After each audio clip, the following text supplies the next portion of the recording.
Hello and welcome to this video. Merry Christmas.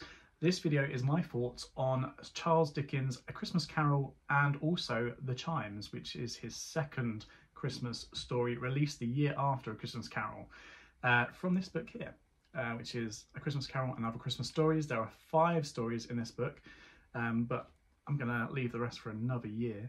But Merry Christmas. Let's get on. So I'm not going to cover A Christmas Carol too much because it is a story which I believe most people, especially people watching this video, are probably going to be very familiar with.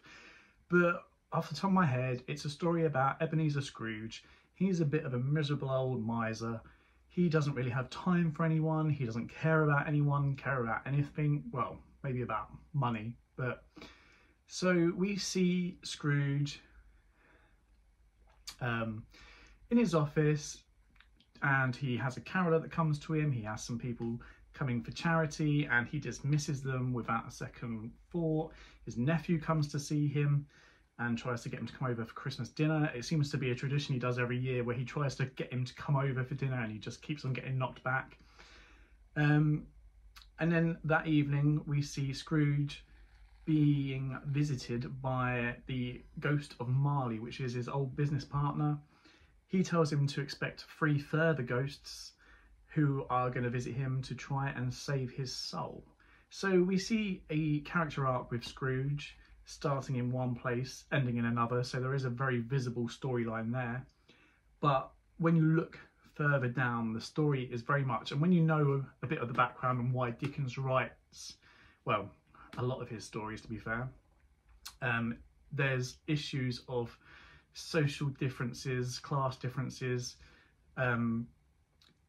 especially when you look at how Scrooge is treating the people around him.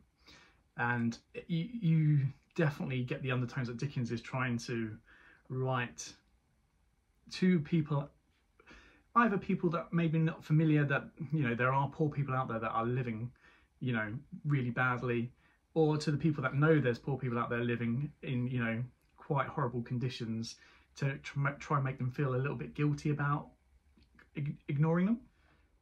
The story also, when you read the book, which isn't in the adaptations I've seen anyway, so the ghost of Christmas Present underneath his robes has 2 children clinging to him, and they're called Ignorance and Want, and it's kind of almost like a warning that Dickens is giving to the reader, especially the reader of the Victorian era, that this is what's going to happen to society if you don't take the issues of poverty seriously. You know, if you continue to ignore the fact that people are living in poverty, you know, ignorance and want are coming for you. So yeah, I like A Christmas Carol. I do definitely recommend reading the book because it's obviously the source material for all the adaptations you've probably seen. There's a few bits in there that I really like. One of my favourite sort of metaphors is the solitary as an oyster, you know, the sort of image that kind of gives in my mind. You've got Scrooge sitting in his little oyster shell and, you know, no one comes in, he doesn't see out, you know, very much left to his own devices. So another thing that I really like is the way that Dickens in this book, particularly, well, in A Christmas Carol, tries to build that rapport with the reader straight away by being quite personable.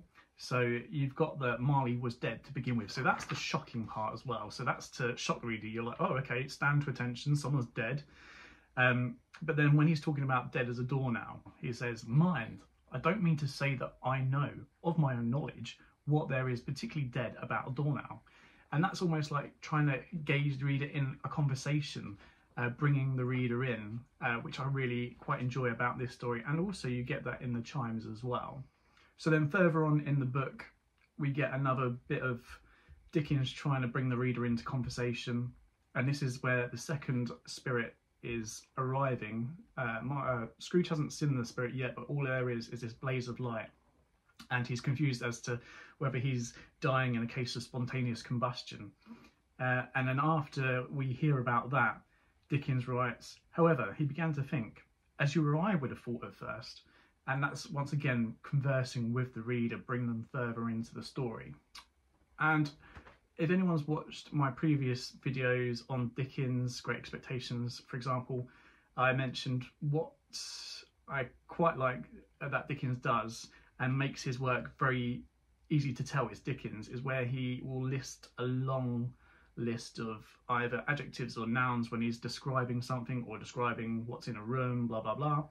And we get that in the Christmas Carol, and when he has the bit where he's with the ghost of Christmas Present and they're in the room with all these bits in the room that disappear as soon as Scrooge takes the cloak of the spirit and they go on to their journey.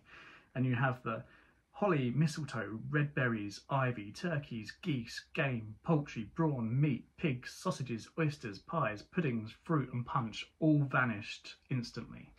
And that's what I mean, like you'll have other writers that maybe like had a few nouns there, but Dickens, as I say, it happens in a few of his works that I've read so far. He, you know, likes to overload you with these words to really punch home what he's trying to talk about. So that's A Christmas Carol. I didn't really want to go into too much detail. It's a story that everyone's probably heard. Maybe not a story that everyone's read from the source material, from Dickens' actual words though, so I do recommend giving it a go. It's a lovely, joyous sort of story, and it's a short story as well novella maybe, but you know, it only takes you a couple of hours to read, so I definitely recommend it. So, The Chimes, which is the second book in this Christmas book. Sorry, I'm feeling festive. So The Chimes was released the year after A Christmas Carol, and from what it says in the introduction to this book, it was kind of received well by the readership, but not so well by the people who reviewed it for the big newspapers and stuff. You know, they kind of thought it, you know, wasn't that good, but I mean, the readership enjoyed it. So The Chimes is about time, really. I suppose that's the best way you could look at it. And the chapters are split into 4, and they're split into quarters. So you get the first quarter, second quarter, third quarter, fourth quarter, which kind of reminds you a little bit more like of our clock. You get, you know, 15 minutes is a quarter past, and you get another quarter hour, and the story invariably is about time.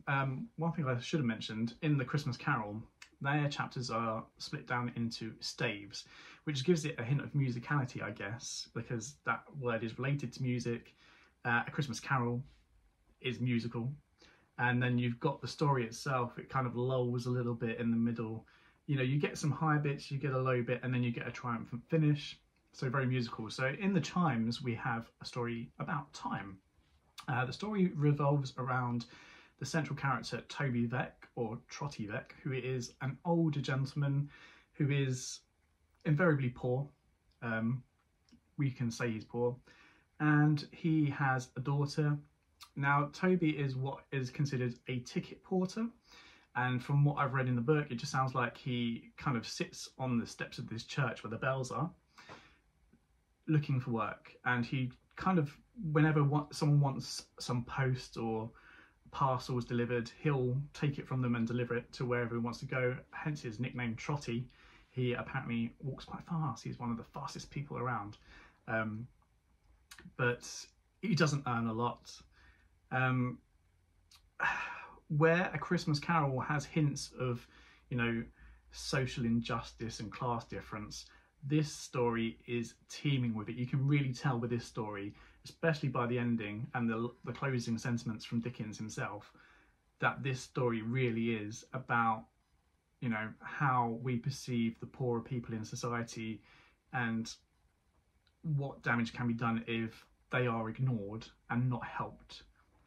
So the relationship with the bells, Trotty or Toby is usually quite thankful for the bells. You know, he tends to hear words when they ring, usually words of encouragement. You know, he will be sitting there waiting for a job and they'll ring, and he'll hear them say, you know, Toby, a job's coming, and then he'll get a job.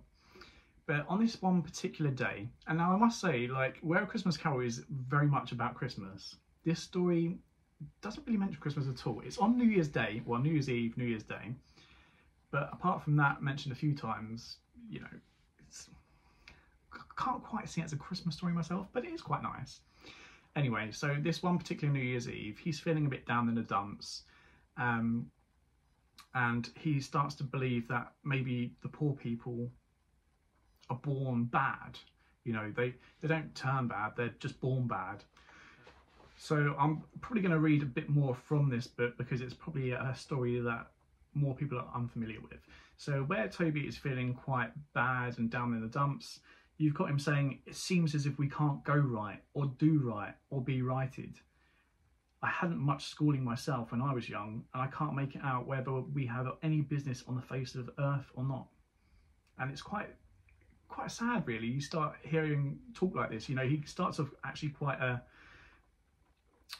sort of jovial character almost. He seems like very happy, very content.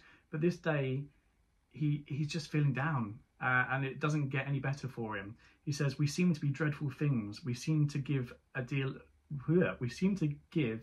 of trouble. We are always being complained of and guarded against." So this kind of gets to the stage later in the evening. He's reading a paper and he reads about a young woman who has committed suicide with her baby. And he's just like, that's the worst of the worst. Who could do that? Maybe we really are the worst of the worst people. No wonder people don't want anything to do with us or to help us. That night, I don't want to give away too much of the story, but he runs into a gentleman who he kind of saves from a fate, shall we say.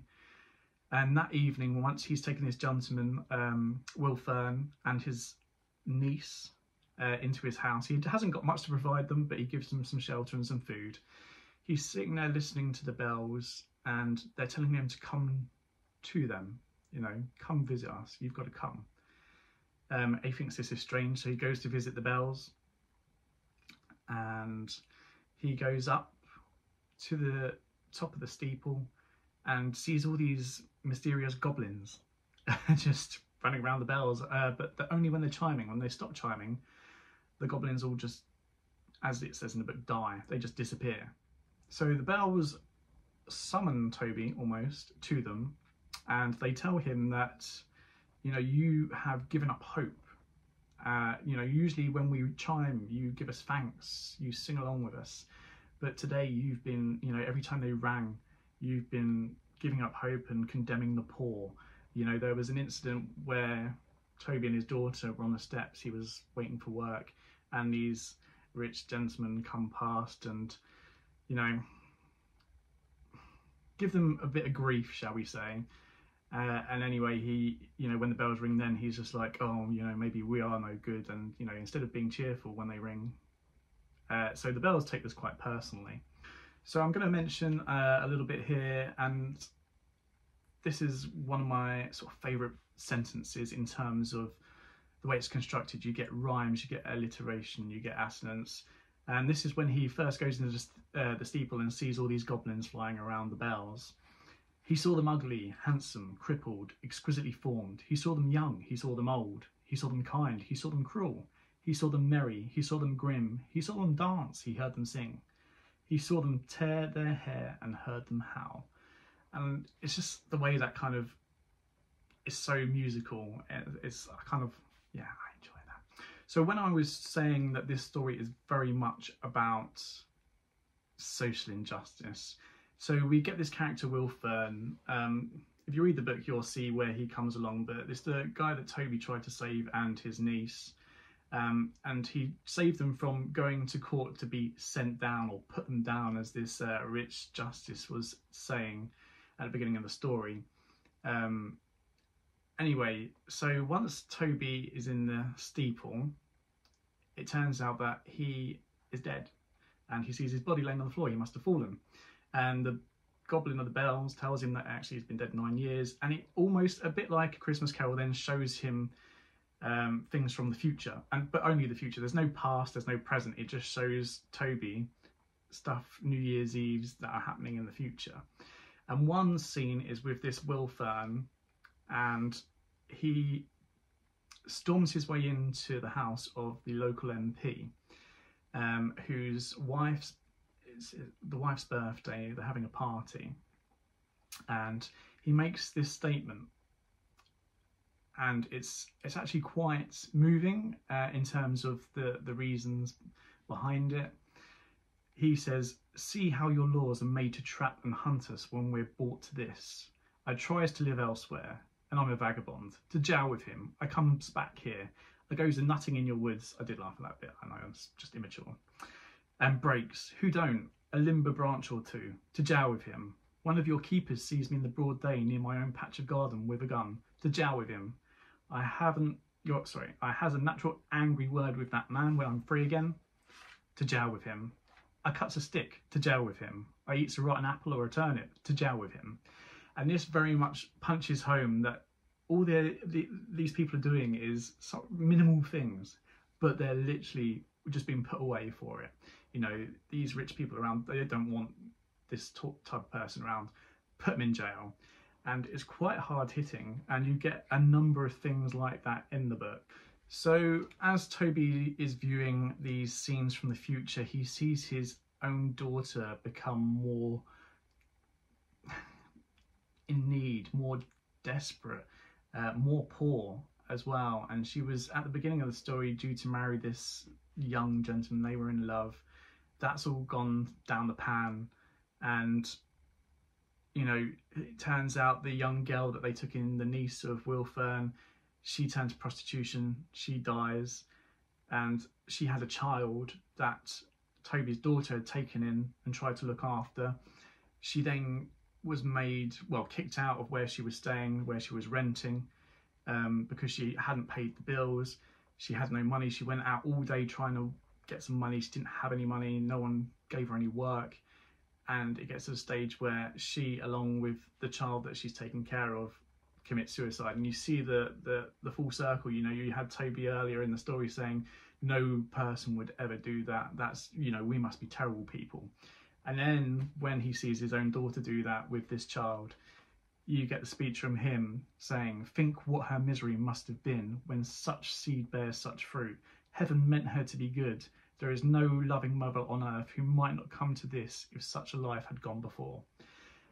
So he's changed from where he was, you know, viewing, oh, they must be bad people to do that, to actually, when they've had such a hard life, who can blame them?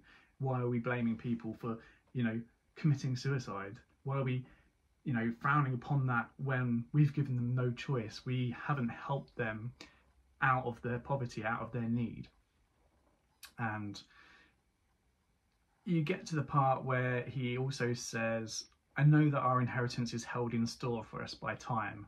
I know there is a sea of time to rise one day, before which all who wrong us or oppress us will be swept away like leaves. I see it on the flow. I know that we must trust and hope and neither doubt ourselves nor doubt the good in one another." And that's Toby coming full circle in terms of the bells told him that, you know, you were condemning the poor almost, you know, you weren't trusting in time. And now he's come to the realization that actually I do need to trust time, things will change. It's a very convoluted way of saying it, and it does take a few reads to get that actual message from it. But it turns out that Toby wakes up and we're left to wonder, was it a dream? Was it he was actually visited by these goblins, or he visited these goblins and was taken on this journey by a spirit? Who knows? But at the end of the book, which I said about Dickens giving a final sort of punching statement, it's a bit of a long one and I'm not the best at reading, so, but I do think it's important as to the story anyway, and to Dickens' purpose of why he wrote the story. It says, had Trotty dreamed, or are his joys and sorrows and the actors in them but a dream, himself a dream, the teller of this tale a dreamer, waking but now? If it be so, O listener, dear to him in all his visions, try to bear in mind the stern realities from which these shadows come, and in your sphere none is too wide and none too limited for such an end. Endeavour to correct, improve and soften them, so may the new year be a happy one to you, happy to many more whose happiness depends on you. So may each year be happier than the last, and not the meanest of our brethren or sisterhood debarred their rightful share in what our great Creator formed them to enjoy. And that's the meaning of the story. You know, it's a piece for him to get out there to, you know, raise awareness, either for people that don't know there's people living in extreme poverty, or to, as I say, guilt trip the people that do know into, you know, appreciating that it's our job to help these people too. We shouldn't just leave them to, you know, squalor and die. It's our place to try and help these people. Unlike A Christmas Carol, there's no sort of story in terms of character arc like you get in The Christmas Carol. It's very much Scrooge, nasty person, visited by the ghost, changes his ways, good person. Here, Toby goes on a journey, but very much starts in the same place he was at the beginning in terms of what's going on in his life. It's just he had one down day about, you know, feeling bad, and maybe that they're all bad and they're born bad, and then he gets guilt tripped by these ghosts into being, you know, well, actually, you need to trust, you know, there is hope out there for you, you just need to give it time. But it was an interesting read. I'm glad I read it. I'm not going to read the other stories this year. I'm going to save one for each year, I think, because it's quite nice to read just before Christmas. But it is an interesting story. I did quite enjoy it. I love Dickens writing anyway. You know, I have only read A Christmas Carol, The Chimes and Great Expectations, but I just love the way he writes. He's just so fluid and musical in the way he describes things. His characters are sort of, you know, they can be very unique is probably the best word. Some are a bit sort of out there. In The Chimes, you've got a character called Mrs. Chickenstalker. But that is my thoughts on A Christmas Carol and The Chimes. Do read them if you get an opportunity, because there's nothing better than reading the actual book how it was meant to be read, rather than watching the Muppets Christmas Carol. I do love the Muppets Christmas Carol. You probably know that if you've seen one of my previous videos. It's my favourite Christmas film and I watch it every year. But when you read the source material and see how it differs slightly, and, you know, the message, what Dickens was trying to put across, it just elevates it slightly for me. But that is my video. And no, it's not it for this year. Just before the new year, I will be releasing my TBR for next year. Well, for the first half of next year anyway. I'm going to pick 6 books that I'm going to try and read in the first half of next year. I'm still trying to decide which ones I want to read. I've got a couple that I definitely want to read, and the rest are all just vying for a spot in that top 6. So that is going to be just before New Year. Anyway, thanks for watching. Merry Christmas. I hope you enjoyed. Once again, any suggestions or any comments, put in the comments below. And until next time, thank you.